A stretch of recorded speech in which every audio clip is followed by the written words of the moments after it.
So I am here in the Zephyr Lounge in Leamington Spa with Night Engine. We've got a Dalek, 2 mummies and a duck behind us. How's it going, guys? Very well, thank you. Yeah, okay. How are you doing, Dan? I am doing splendidly. I am having a great time. So how did you guys form? Well, I've known Don, who plays keys, since I was a kid, really. So he was in the same primary school class as my brother, and then I sort of met Ed. We were working together, and then Ed met Lee playing in another band, and then it all sort of came from there. I had a couple of songs that I sort of wanted to try out, and then me and Ed were both keen to sort of form a band and start playing some stuff. Yeah. And then because I'd known Don for so long, I knew how good he was on keys, and then got him along, and then luckily we sort of met a good drummer. And then from there we just sort of, we just tried them out, and then we sort of saw how that went, and that's where we've sort of come to now. Came together pretty quickly. Yeah. What were some of your difficulties just starting out as a band? Difficulties wise, there's so many gigs, there's so many bands, which is brilliant. But there's in London where we're that's where we're based, that there's so many gigs each night that it's knowing which ones are good, and it's so hard to get noticed. I think sometimes. I think that's one thing, and then you sort of working out who you are as a band, your identity, making sure you're not too much like every other band that's around. There's loads of competition and kind of just isolating yourself as a band from everyone else. Yeah, without getting gimmicky. Sort of trying to be individual, but That's right. So how did it come about with your tours with the Joy from War and Kaiser Chiefs? Well, that was it? Yeah. How did we come across those? That was sort of, I think we got lucky on one. Did we get lucky Kaiser Chiefs, we got a bit lucky on that one. Yeah. It's quite a last minute thing. Yeah, luckily a band broke up. Yeah. Which was brilliant for us. Awful for them, and heartbreaking. And then because we sort of, our first thing was, once we sort of recorded, was to get management and sort of try and progress that way. We came through that sort of thing, and then I think they sort of had heard our stuff and were keen for us to sort of to come along. But but it's always been they were great. That was quite crazy. That was our first tour as a band as well, wasn't it? Well, I think we got it about 3 weeks before the tour.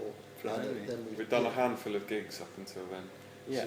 And then we were playing to 3,500 people in some places. So it was a full-on experience. It was an odd first touring experience. It's great. We've done a couple of other tours and done very different types of tours. Which is sort of, Kaiser Chiefs had catering and a crew of 39 and sort of that was amazing. But they were very, very different experiences, and I think we've gone through quite a few of them. Yeah. What was your favourite moment on the 2 tours? So between them, there was one in Manchester where we were meeting people after the show, meeting sort of fans. And then some girls came up and we were chatting them, and they're like, they asked me to take a photo of them. But with our drummer. With the rest, with Lee. So they didn't want. They quite categorically did not want me in the photo. Did they know that you were in the band? I think so. I mean, I'd hope so. But I think that was one of the lowest moments for me, and then the best moment for Lee. I think at that point. So, what bands are you into at the moment on the music scene? Huge range really. What we're listening to Tame Impala on the way here today. Good. Straight. And then a bit of an EP by techno producer Todd Turger. So a bit of a mix. We really like Le Shark. They're another London band. Particularly live, they've got amazing energy live. And then in Bristol we saw a band called Boningen.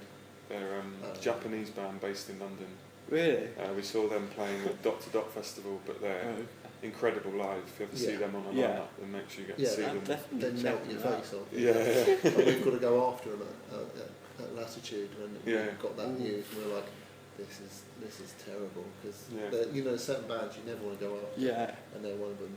Fantastic musicians, really really interesting live sets, really worth watching. I mean, otherwise, I'm really into like John Grant is my sort of big thing that I really love, and like Anna Calvi are those are the two that I'm really into. Cool. Do you like Bjork? Yeah. Bjork. I've got a present for you guys. It's Bjork. Hemo Genie. Oh, nice. Hemo Genie. Homo Genie. I don't know. Nice one. Oh, cool! Thank you very much. You're welcome. That'll be on in the van tomorrow. Cool. Nice one. Thank you. Yeah. Cool. You don't usually get this from me. It's just like, you don't get a gift. This is so much better than all the other interviews you've ever done. More people should get gifts during the interview. So how's your summer been going? I know you've done a couple of festivals here and there. It's been great so far. It's been hard work, and it's sort of done because before we hadn't really done that many shows, and then since almost February we've sort of been playing non-stop. So I mean, summer, we've got that latitude, and we're doing Leeds, and we've done a lot of in the city festivals already, like Great Escape and Dot to Dot, and then we're doing another one in sort of Gloucester, I think, but that's towards the end of the year. But it's been great. It's just it's just hugely busy, and it just lots and lots of shows. Yeah. What has been your favourite festival from out of Dot to Dot and the Great Escape? I think probably the Great Escape. Yeah, Phil's still got his wristbands on. Yeah. I think Great Escape was the one that was. Yeah, it was fantastic. That was really. How many shows did we play? Well, we did, I think, including kind of acoustic sessions, we did 4 gigs and 7 sessions in total for the whole weekend in 3 days, which was it's hard work, but actually you settle into it pretty quickly, and the crowds there are excellent. It's a sold-out festival. It's got amazing atmosphere. Yeah, the venues are always full. People just want to see new music. Virtually every venue is sort of full, and then you do just one for watching show. Other bands as well. It's really good. I think we had one afternoon when we saw, Splash and Temples. A Canadian band called the Elwins. We saw really fun. Unknown Mortal Orchestra. You just sort of have this sort of program. We try to see as much as possible. We were playing. Because we were playing so much, it was sort of, we were so busy. We'd run from one show, and then half of us would get in a cab. The rest would sort of walk round to the next gig. Yeah. And then, 40.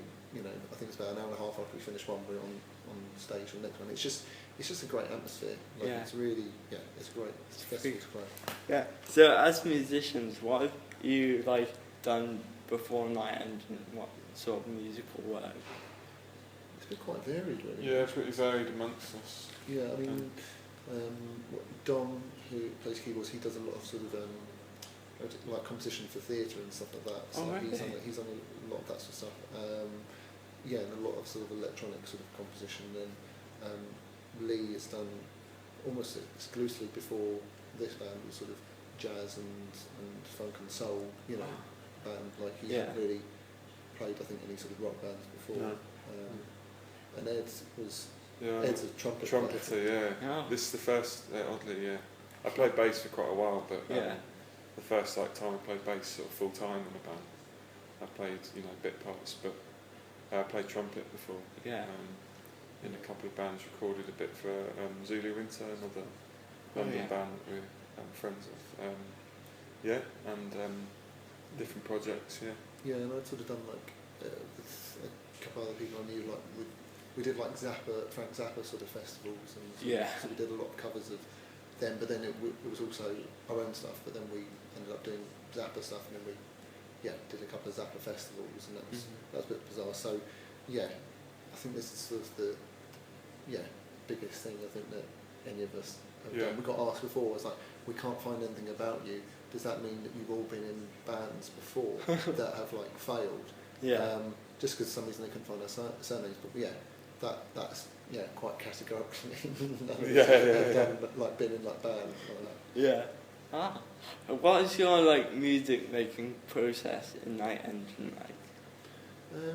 Well, I'm sort of the main sort of songwriter. So I'll sort of come in with a an idea, either a riff or just a chorus, or I mean, a lot of times it'll be sort of I'll have a couple of parts of the song, and it's just bringing it into that sort of see, does this work, and sort of actually going over the sort of the riff and try we just tend to just keep doing that over and over until it seems to work, and then we do the next section, and then we try and bring those sort of together. So there's a lot of ideas which come in, but they don't really don't properly happen until they're not 100% complete before they get done with the band. But I primarily sort of come up with sort of a demo or something like that, and we work through that really. Sweet. Can we see you play a trumpet in future songs? Not in the full live band.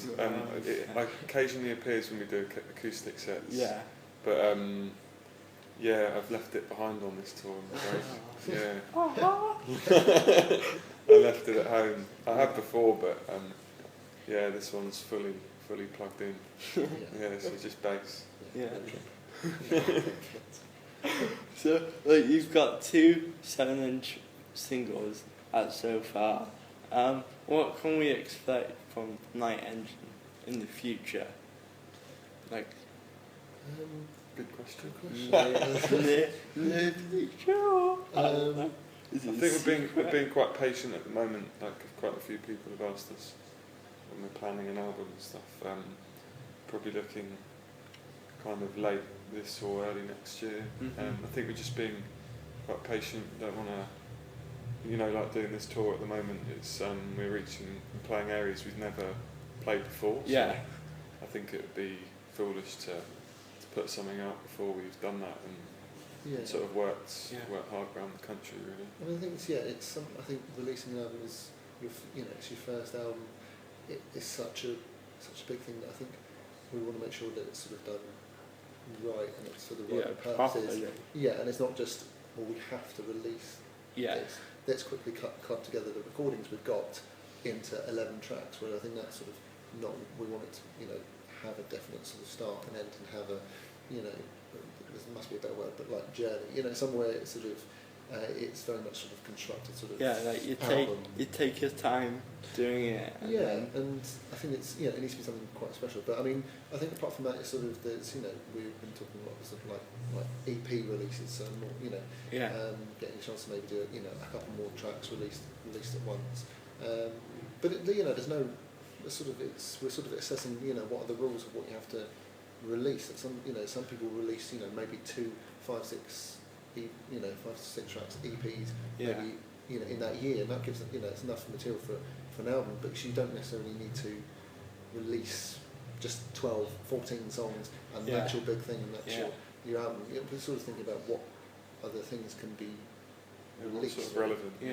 So it's like over a period of time. It could be like every year we release at least 6 track EPs or something like that. We'd like to be sort of make sure that almost a year on year we're sort of releasing something that at least like an EP, something that's sort of constant. But for the moment we've been very sort of conscious of we don't want to release too much. Too early. Cool. Well, it's been a pleasure to have you in this weird so bizarre. So I can't wait until the gig. Can't wait. So thank you, Ed and Phil. That was lovely. Thank you. Thank you for watching. Goodbye.